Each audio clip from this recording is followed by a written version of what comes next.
زوجها وبث منهما رجالا كثيرا ونساء واتقوا الله الذي تساءلون به والأرحام إن الله كان عليكم رقيبا.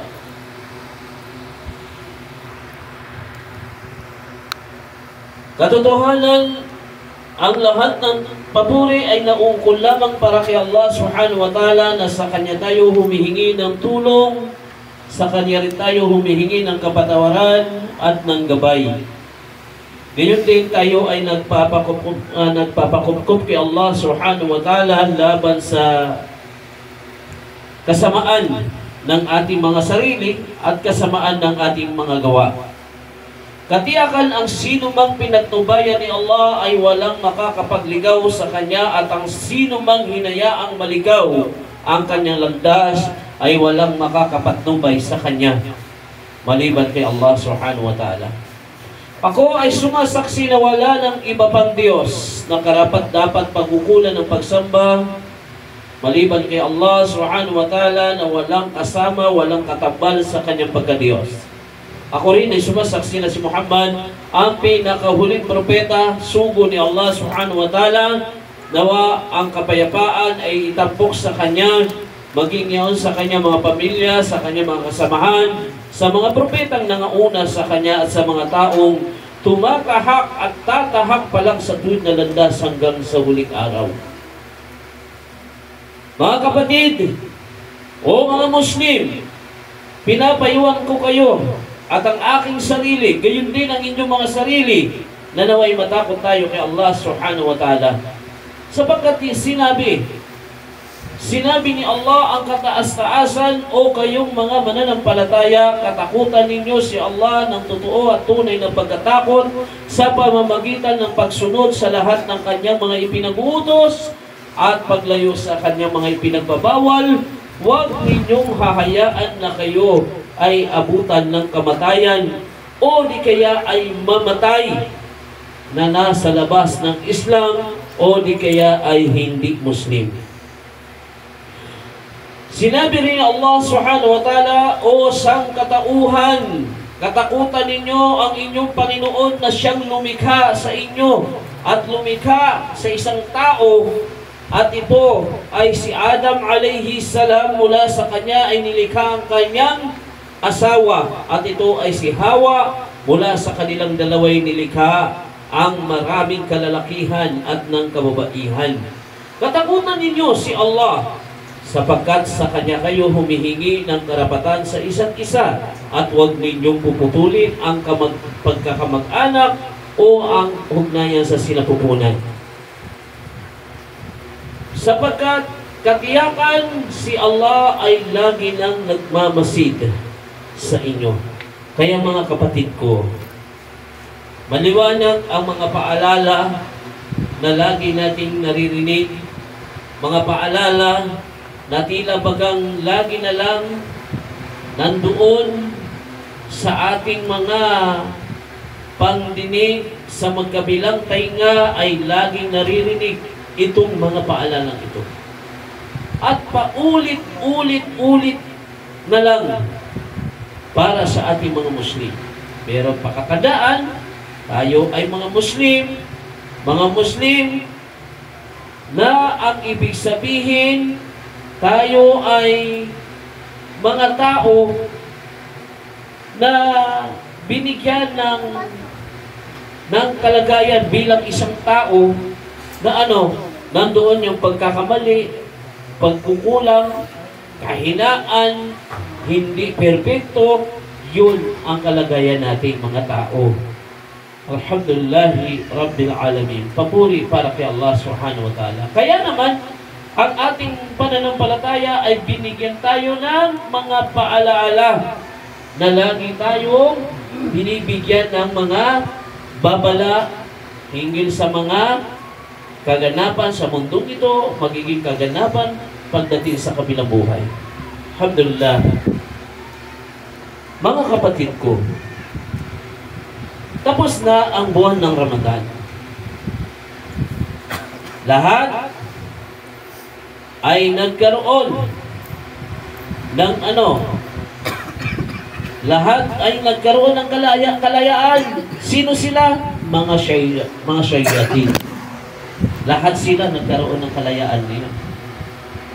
Lano, para ang mga mananampalataya, ang kanilang pinag-aralan, ang kanilang pinagpraktisan, ang kanilang pinagsumikapan sa buwan ng Ramadan, ay agaran din naman mawala.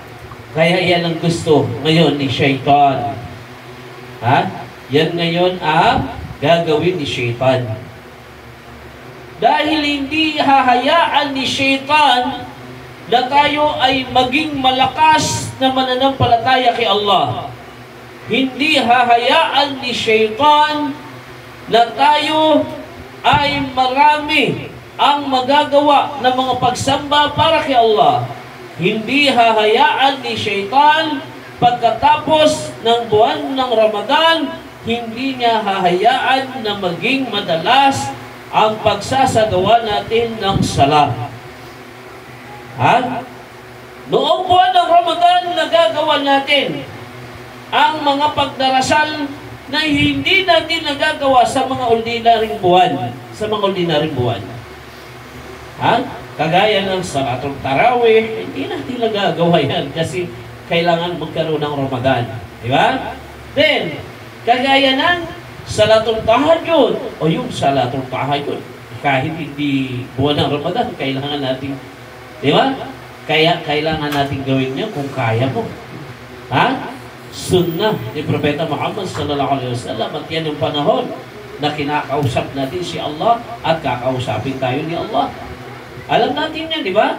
Kahit hindi buwan ng Ramadan, ang hadith ng Propeta Muhammad sallallahu alaihi wasallam, si Allah subhanahu wa ta'ala ay bumababa sa ikaunang palapag ng kalangitan at nananawagan para sa mga anak ni Adan alayhi salam. Para sa mga anak ni Adam alayhi salam, na kung sino ang hihiling sa kanya, ay kanyang ipagkakaloob ang kahilingan ito. O hindi pa buwan ng Ramadan yan. Subhanallah. Ngayon,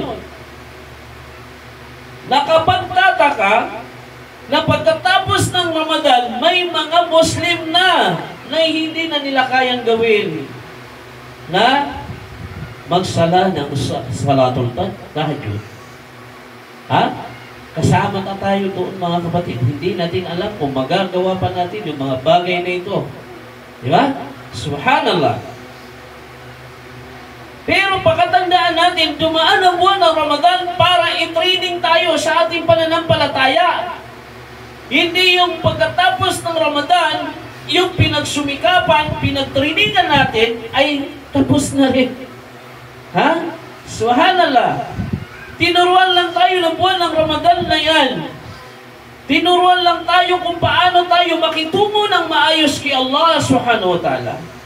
Tinuruan lang tayo kung paano natin makukuha ang habag ni Allah, ang awa ni Allah, kung paano natin makukuha sa buwan ng Ramadan na yan.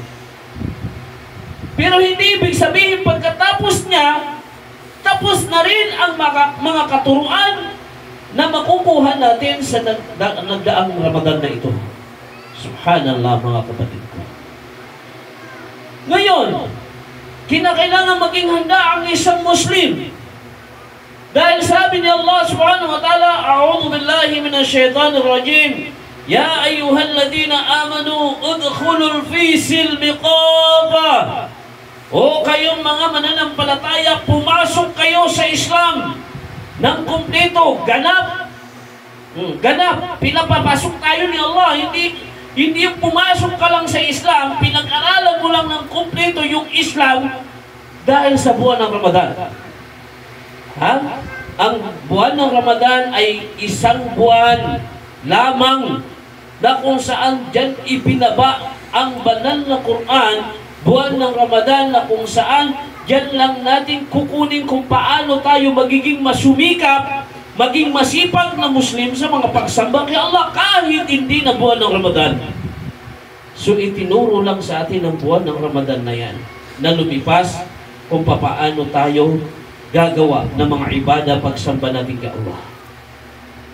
Ngayon, kailangan papasukin natin itong pananampalataya na kumpleto. Ibig sabihin, hindi ka lang pumapasok sa Islam ng kumpleto pag dumarating na yung Ramadan, tsaka mo lang gagawin yung mga bagay na gusto mong maging kumpleto sa buhay mo, ang Islam. No. Kailangan kahit hindi na buwan ng Ramadan, pagsubikapan mong hindi ka nawawala sa katuruang Islamiko. Alhamdulillahi Rabbil Alamin.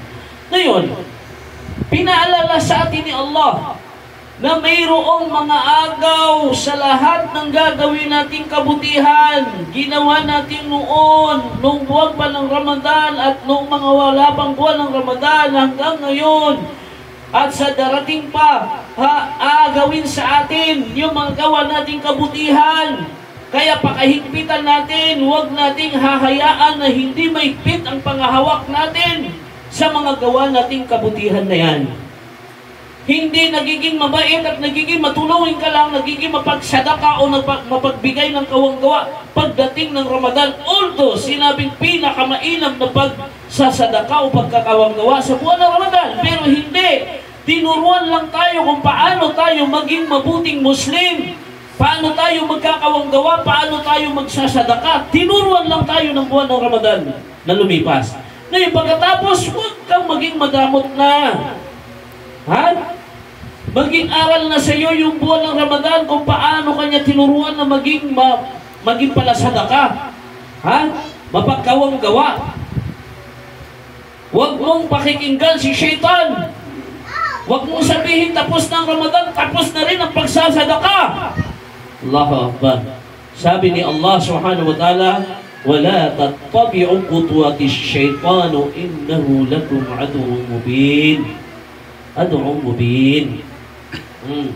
Sabi ni Allah Subhanahu wa Ta'ala, huwag ninyong susundan ang landas, yapak ni Shaitan, sapagkat katiyakan na si Shaitan ay hayagan ninyong kaaway. Oh. Ano bang gagawin ng kaaway natin? Sisirain tayo ng sisirain ng kaaway natin.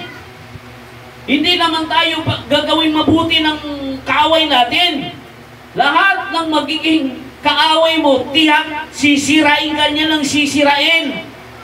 Wala siyang gagawing mabuti para sa iyo kasi kaaway ka niya. Di ba? Ganun din si Shaitan. Baka makami ka ngayon na kung mabuti sa buwan ng Ramadan, ha? Lagot ka ngayon. Di ba? Gagawin lahat ni Shaitan para mabawi ang lahat ng mga ginawa mong kabutihan na yan. Ha? Kaya kailangan mong maging handa. Paano ka maging handa? Panghawakan mo ang sala. Huwag ka lang masipag magsala pagdating ng Ramadan, pagdating ng hindi na buwan ng Ramadan, hindi ka lang masipag magsala. Ha? Allahu Akbar. No? So sana, mga kapatid, panghawakan natin ang ating mga katuruan na nakuha natin ng lumipas ng buwan ng Ramadan na ito. No? Itong lumipas na buwan ng Ramadan, panghawakan natin. أقول قولي هذا واستغفر الله لي ولكم ولسائر المسلمين من كل ذنب فاستغفروه إنه هو الغفور الرحيم.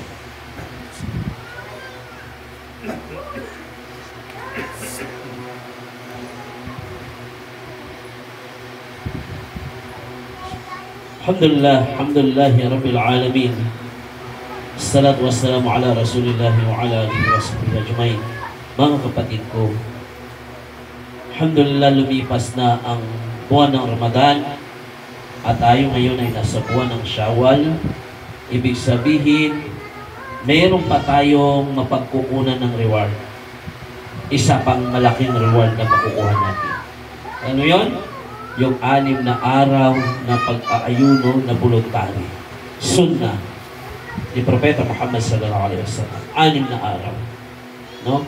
Kung makukuha mo ito, ang regalo dito, reward dito, gantimpalang inilaan dito ni Allah, parang ikaw ay nag-ayuno ng 1 taon. Allahu Akbar. Ha?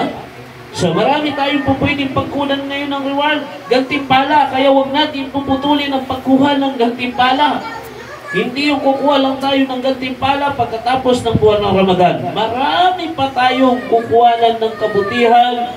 Kaya mga kapatid, huwag nating hayaan na kung mayroon tayong mga nagawang kabutihan, ay pakukuha lang natin at ibabahagi natin kay Shaitan.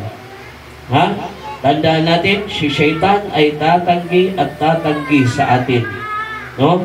Pagkatapos na makuha niya at sirain niya tayo. Ha? Bakit? Qamatali Shaitani idh qala al-insani ikfur falamma kafara qala inni bari'u minka inni akhafu Allah rabbal alamin. No? Katiyakan talaga na sasabihin ni Shaitan yun. Ha?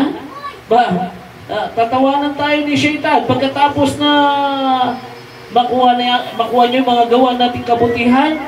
Ano sasabihin niya? Bakit ako sinunod nyo? Ha? Samantalang inni akhafu Allah rabbal alamin. Samantalang ako sumusunod din naman at sumasampalataya, sumasampalang din naman kay Allah bilang aking Panginoon. Oh, Allahu Akbar. Wala tayong po pwedeng sisihin pagdating sa kabilang buhay. Hahanapin natin, sasabihin natin, subhanallah, anong gagawin ko?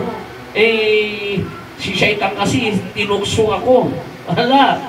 Pagtatawanan lang tayo ni Shaitan. Kaya huwag tayong magpapaagaw ng ating mga gawaing kabutihan, mga kapatid ko, sa pagkatapos ng buwan ng Ramadan na ito, bagkos lalo tayong maging matatag na Muslim. Diba? Lalo tayong maging matatag at maging maayos, mabuting Muslim hanggang sa tayo ay tumating sa ating kubur, sa ating libingan. Insha'Allah ta'ala.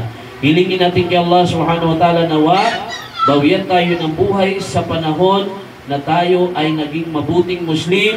Hilingin natin kay Allah subhanahu wa ta'ala na bawian tayo ng buhay sa panahon na nalulugod sa atin si Allah subhanahu wa ta'ala.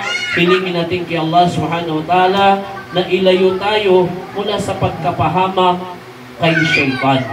Ilayo niya tayo sa kapahamakan at ito ay maging panatag tayo sa anumang mayroon na pagsubok na darating sa ating buhay. Hilingin natin kay Allah maging matatag ang ating mga paa sa Islam. Inna Allah wal malaikatahu yusalluna 'alan nabiy ya ayyuhalladhina amanu sallu 'alaihi wa sallimu tasliman.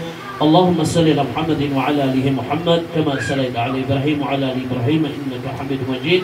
Allahumma barik ala Muhammadin wa ala alihi Muhammad kama barakta ala Ibrahim wa ala ali Ibrahim fil alamin innaka Hamidum Majid. Wa qala rabbukum ud'uni astajib lakum ya rabbal alamin. اللهم انصر الإسلام والمسلمين والمسلمات في كل مكان يا رب العالمين. اللهم اغفر لنا ذنوبنا يا الله ولآبائنا ولأمهاتنا يا رب العالمين. اللهم اغفر لنا ذنوبنا ولوالدينا وارحمهما كما ربونا صغيرا يا رب العالمين. ربنا ظلمنا وانفسنا وان لم تغفر لنا وترحمنا لنكونن من الخاسرين يا رب العالمين. اللهم تقبل دعانا انك انت السميع العليم يا رب العالمين. اللهم تقبل دعانا يا الله وصيامنا وقيامنا وركوعنا وسجودنا برحمتك يا ارحم الراحمين. اللهم إنك حق تحب العفو فاعف عنا يا رب العالمين. اللهم إنك حق تحب العفو فاعف عنا يا رب العالمين. اللهم إنك حق تحب العفو فاعف عنا يا رب العالمين. ربنا آتنا في الدنيا حسنة وفي الآخرة حسنة وقنا عذاب النار وقنا عذاب النار وادخلنا الجنة مع الأبرار يا عزيز يا غفار يا رحيم يا رب العالمين. سبحان ربك رب العزة عما يصفون وسلام على المرسلين وآخر دعوانا الحمد لله رب العالمين. إن الصلاة تنهى عن الفحشاء والمنكر وله ذكر للأكبر والله يعلم ما تسمعون. الله أكبر الله أكبر. أشهد أن لا إله إلا الله. أشهد أن محمد